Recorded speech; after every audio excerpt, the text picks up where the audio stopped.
to have you join us. This is Enterprise Friday, reaching you from Enterprise Television from the economic capital of Nigeria, Lagos. My name is Henry Igwebike. We'll be starting off today with our newspapers, and right after that, in a jiffy, would be our main conversation also. But please do well to be part of what we do. You can always have a say in what we say, and you can always reach us at enterprisetvnews.com. You may equally like, comment, and follow us on all our social media platforms at Enterprise TV7.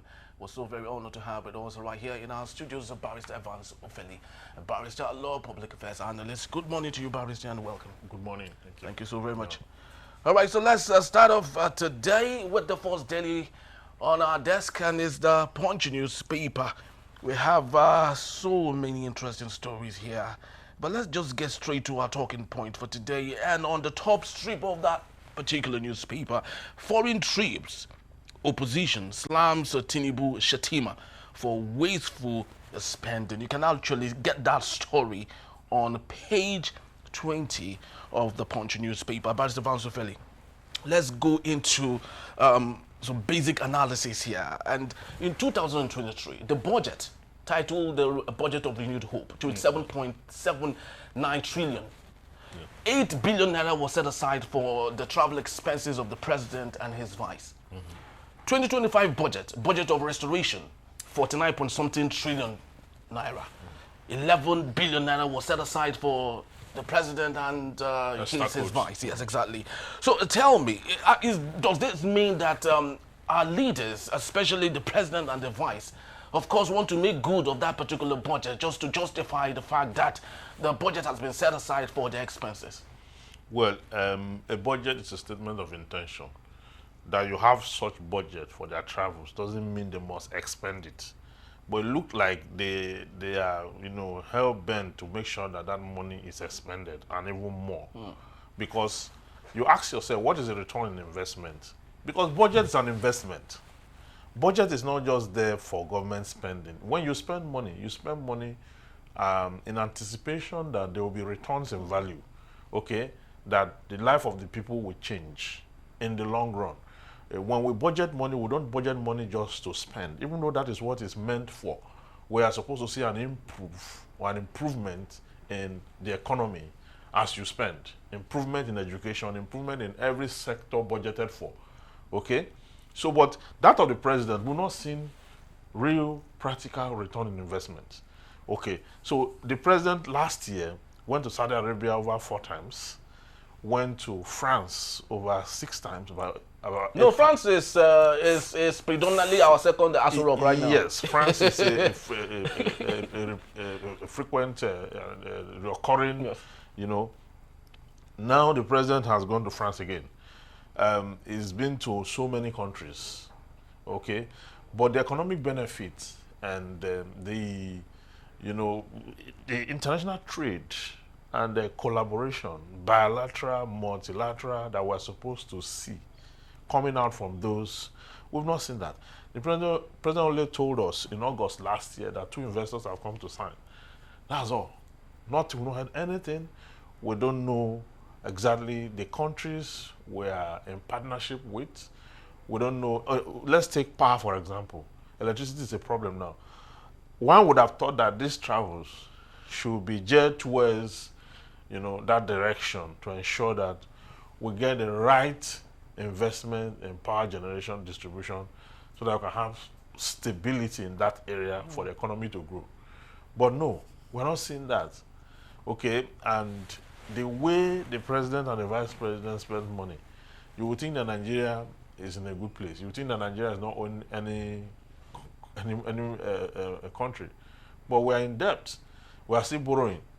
They just borrowed some money. Yeah, $365 million. Yes, like someone has said that the moment they borrow money, the president will travel and all that. This borrow, is it so that the money and mark for their travels and S.Court expenses must be expended? We need to be sure whether this president is working for Nigeria or sabotaging the country, the president and the vice. Because the way they go along and the way because part of our problem is the National Assembly that even rubber stamp that amount. Okay. If it were to be maybe the assembly that Saraki led, they will put questions to the president. Where are you going to? That are going to spend this amount of money. He has to put it in a spreadsheet. Yes, he has to put it in a spreadsheet. Whether they are anticipated travel or they are travels that are necessary. We know that there are certain travels that are necessary. The UN, all those meetings that you have and all that. But if there are ones that are born from submerging constituencies and all that, we should know what the projections are. Yeah, but I would love you to help us maybe fleshing this out for us. The difference between a state visit and work visit for our leaders. Just yesterday, Shetima left the country. Yes.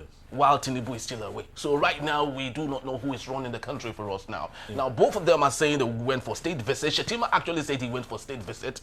And TINUBU said he went for work visit. Help us. What was the difference? Now, you see, even by law, when the president is traveling, he's supposed to transmit a letter to the vice president to act as the acting president. Okay? Now the two of them are away.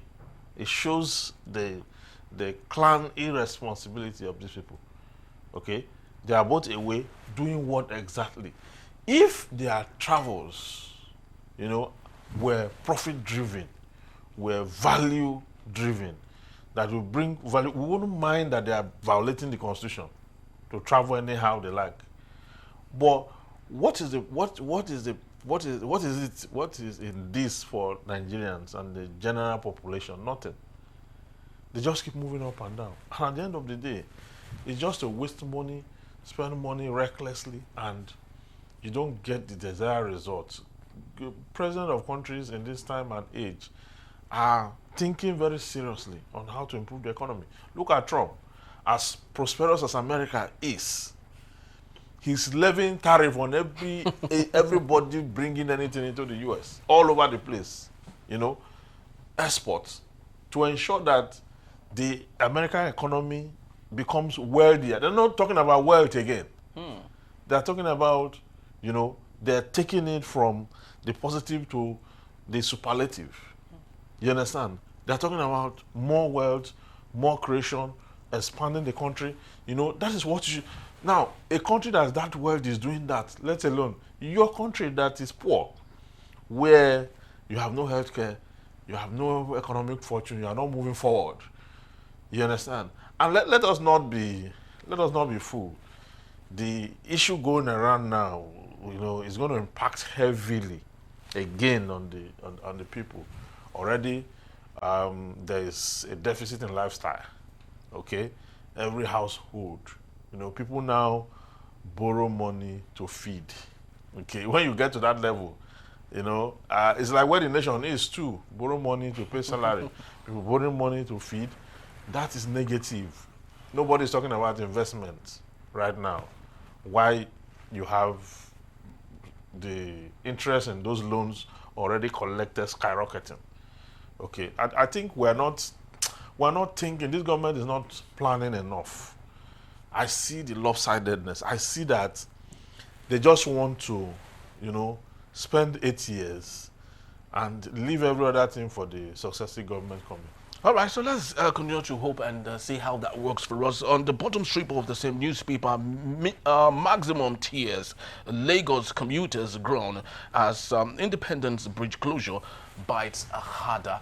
In a city like Lagos, once a crown colony of Nigeria, yes, with 1.2 trillion naira internally generated revenue, yes, one would have thought there would be a multi-pronged approach to traffic management and creating more opportunities for people just to stop all of this that we see happening today.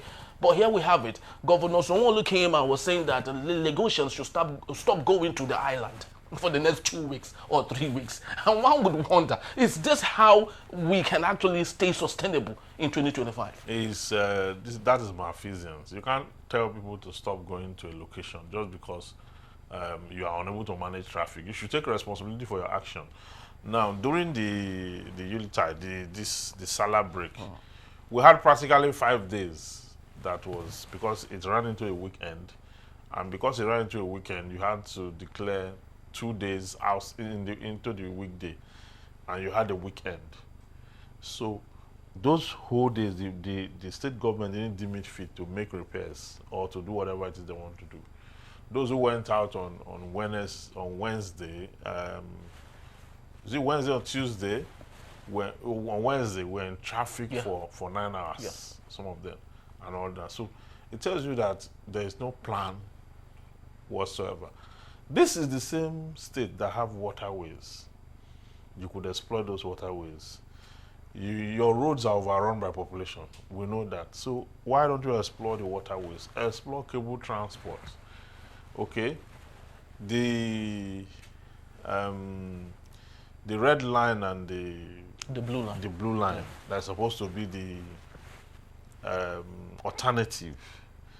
There is none pulling out from the island into the mainland. Is there any? Not I can attest to, because the only one we have is Oshodi to Badagry or thereabouts, and so there's none actually commuting from the island right here to the mainland. Yes. Okay. So what's the sense of what have they done? Is that value driven? We should have like 3 different lines pulling out from the mainland to the island. You cannot say people should not go to the island and think that's the solution. That cannot be the solution.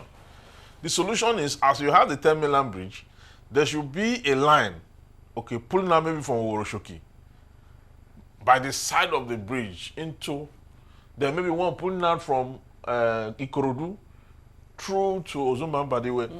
Then you have another one in this side direction, Abulegba or Egbeda, pulling out from there into the island. When you have that, the roads will be free, because the transport through the rail is actually cheaper. So many commuters that occupy that major road will take alternative route. And then the 4th mainland bridge you're talking about, how far have they gone about it? By the time you have all that and you have the waterways, you see that the difference between very civilized cities, planned cities, and ours is that alternative routes are not there. You know, like in the US, you cannot drive in the US without navigation system. You can't drive. Even those living there for 50 years, nobody knows the road. The road is too much. Everywhere is road. You come out at a junction, you have an intersection where you have road. If you are not with your gadgets, okay, that will direct you on how to move to where you're going to, you are stranded. So that is how much of roads you have that people will have to use, you know, certain devices to get to where they are going to. But here, it's just one road from Bega here into the island. And then you have a population that is growing by the day. People are coming in, people are giving birth, people are, you know, so at the end of the day, you now sit down and say people shouldn't come to the island as a solution. No. I don't think that's actually very, very funny. Because the truth is, if Lagos were to be a country, it should be the 5th largest country in Africa. Yes. You know, that is what we're talking about here. So I do not understand, you know, how that countries like Rwanda, less than 5 million, have more than enough facility than a country like Nigeria, of course, Lagos State in particular. But let's take a look at the Guardian newspaper from one Lagos story to another. Will Lagos ever tame excesses of its Agberu? You know, a governor that have the courage will emerge someday. Okay, not this current crop. The current crop of leadership you have, okay, who, you know, there's no democracy in Lagos. What we have in Lagos is whoever will become a governor is foreknown, is anointed to go serve until that bureaucracy is broken, where you now have a free hand. Okay, if that empire stays, that empire is pro Agbero or pro what do you call city Ochis. Okay. So that system is a friend of these people. So the only way it can be tamed is when you have a government that emerged from a free angle, such that is able to tame that nuisance. Because the nuisance value of that is almost telling you that sometimes some of them, take the laws into their hands. They create their own government, and they have their own government, actually. They have their own tax system, which they do with violence and all that. And that sustains that lifestyle. Somebody is somewhere deploying them to streets to monitor commercial buses and trailers and the rest of that. They are collecting money and all that. Nobody is giving account of those funds. Nobody, because they don't issue receipts. I don't. Okay, sometimes they issue receipts. Yeah, because if you really, dig deep into the intelligence by which these young people, carry out this activity, it is something that I would love to believe some tech, hubs should be able to learn from, because they are so. They don't miss a boss. They don't miss anything. They don't miss. They collect to the last person. Yes, and they come out early to ensure that if you escape it in the morning, you not escape it in the noon. They must give you one ticket. Even the motorcycles, okay? They will tell you. I think there's one they pay in the morning. There's one they pay in the noon, and there's one they pay after. And all that you have to, and all those collections, a huge revenue, huge revenue. That is also not also well managed. Also, that I think so, because when you look at them too, the way they look and their lifestyle, you will not believe they are collecting that much, because they are also answerable to higher authorities. Okay, that is answerable to other authorities too. So they pay. They make returns every day. The ones who you see collecting the money, hand it over to their organ. That one make returns. I think it also gets to government. Yes, I guess so. Part of it gets to government, yeah. That is why they too have sustained it. Now, they sustain it at the expense of society. They tell you that they are building a cosmopolitan society. There's no cosmopolitan society in the world where you have city unches establishing a parallel government wherein they collect tax and they act in ways that, is on tours. Very, very true, because during the dated December, some American tourists who were drawn by their friends to come experience what dated December seems like, they thought it was like every other city. They could take their pictures and all that. They were so surprised how that the street urchins stopped them from taking their pictures. Yeah. And one would wonder if really we are concerned about growing tourism in this country, yeah. especially in Lagos State. That is a culture shock for them, because in America, when you are in a place, you are expected to document it. If the police is harassing you, you are expected to document it. If you go and report that the police harassed you and you did not document it, they will send you away, because the police have body cam on them, body cam. So, and they're not supposed to off those body cams, and that is the property of the police. You that is saying you were maltreated, you must record it. You must show, because so they perhaps they felt that is the way it is here. But no, places you go to snap picture, somebody will say no, don't snap, don't record, don't we don't snap, we don't record, people like to say that in our society, because we have something we want to hide, we have something we want to shield and all that. I have friends that a lot of people who are a lot of Americans who are looking forward to this year's, because Nigeria is emerging, fortunately, in the entertainment sphere. I don't know how I'm going to manage it, given some of the kind of lifestyle. But Nigeria is really, really selling out to the world, entertainment-wise. So not just the Americans that are coming this December, the Mexicans are coming. Already you have a huge influx of the Dominicians and the Mexicans who have been influenced by our music and our culture and our food, who are coming in, gradually. So that's just providence. Not like our government have set anything anything on ground to encourage manage, that and to make it easier. Nothing like that. We don't even have an airline that should rake that income in. The people that will take that money is the Qatar Air, the American Air, the British Air, and all that. They are the ones that are going to take that money. If we are thinking that now it appears that a vista has opened for tourism by the dirty December and all that, a thinking country by now will be fixing a national carrier. because of what is coming. It's huge. Yes, So with they- 500,000 visitors just in December. That is what I'm saying. You know, because the West is very, very boring. Life is, there's no social engagement like, you know, we have here. It's work, because the month and the bills that you pay, you be in a small room, you pay $1,000 per month. $1,000 is about 1.6 million or thereabout. Every month, that's what you pay as rent only. Then you pay utilities. Then you pay transport, or you buy fuel if you drive and all that. So when it gets to that December point, they want to cool off. They want to go to somewhere that is, in the news for some relaxation and all that.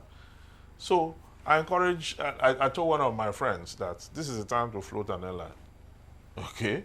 We're thinking of starting a bank one time, and we're putting documents together to start a bank. And I called him and said, are you sure that it's bank we should go into, or we should float an airline because of what is coming? So those who are thinking business know that the days to come, whoever is not prepared, whoever have money now, should go put money in aviation, or go put money in transportation.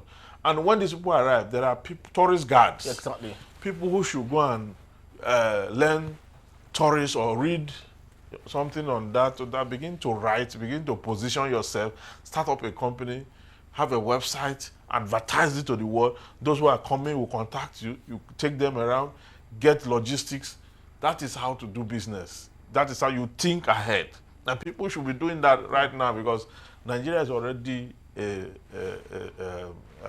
sport. Yes, very true. And given the fact that just in December, lounge and clubs in Lagos made over 35 billion naira. Just in dirty December, one would, of course, not undermine the importance of tourism if it will be harnessed in Lagos State, Nigeria. But let's get to another, very sensitive matter here. We have it that Supreme Court removes Julius Abure as a Labour Party chairman, Barrister Evasufeli. Yeah, this is coming at a time when it appeared that the ramblings, the problem in the LP, before now, the Court of Appeal had, declared him the substantive chairman, yes, Julius Abure, of Labour Party, because of the action that came out of the convention that he organized in Abia State, yes, wherein some of the party loyalists and members had, confronted him with the fact that his tenure of office had expired. So Nandi Usman was brought in, okay, to put the party in shape. Now the Supreme Court in this ruling this morning is saying that Julius Abure's tenure had long expired, and that the Supreme Court does not even have the jurisdiction to the appeal. To make, the Court of Appeal does not even have the jurisdiction to declare him the substantive chairman of the Labour Party. That is an internal affair of the political party. And that of Nandi was allowed, that is, the Supreme Court allowed the appeal. So, well, it's a developing story, and we'll see how it goes. So what does this mean for the Labour Party? What it means for the Labour Party is that Julius Abure's tenure has expired. The court have declared that. So it's for the party to go back and organize whatever it is, election to get a new leadership, or to come up with a convention that will produce a new leadership. Well, I do not know how this would, come up, because already there's so many punctures here and there. So many of the symbolic figures they have all left. Remember, the coalition still going on between Atiku Abubakar, El-Rufai, Peter Obi, and so on and so forth. I still do not know if anything will be left for the Labour Party, and if they can get their acts together to do as much harm as they did in the 2023 election. But with this judgment, this will put them in the right direction to take a decision. If they are going to make any alliance or whatever it is, with this judgment, at least Abure is off the track. But this won't bring back the parliamentarians that had decamped. No, that's their prerogative. So those ones who had left the Labour Party, you mean? Yes, because they cited this Abure, fracas as reasons why they left. As a reason, yes. Yeah, because truly the Labour Party was having issue, truly. So I mean that's a reason given that everyone is aware of. It's notorious fact, But this judgment would give Labour Party time enough to decide its future in the coming election. So many people admitted the idea that Peter Obi should leave the party. Yes. That the party is too small yet with too much trouble. That he should leave the party and the rest of that. And a lot of persons have called for him, going to the SDP or any other party that will give him, that support for the next election. But I think this judgment is timeless. It's coming at the right time. Now, people can plan. P2B, whether he wants to, because P2B is even against the Julius Abure. Yes. Yes, he didn't want the way he was going about it. Then the only governor they have, was also tired of Julius Abure. Had called the meeting that led to the emergence of Nenadi Usman. Yes. For which they all went to, this Supreme Court and all that. So now the party can plan and because Julius Abure cannot go to any other, cannot appeal further. Well, Julius Abure cannot appeal further. I just sincerely hope that him and his cronies and his friends and allies, would not go behind the curtains and continue to do harm to the Labour Party. But of course, it's a developing story, and we promise to keep, bringing you, as it unfolds, most definitely. Thank you so very much, Barrister Fansufeli, for being here. And just to let you know that Barrister will be here to take us on our main conversation when we return. Trump's tariff put $10 billion of U.S.-Nigeria trade at risk. That in a bit. Still Enterprise Friday. Don't go anywhere.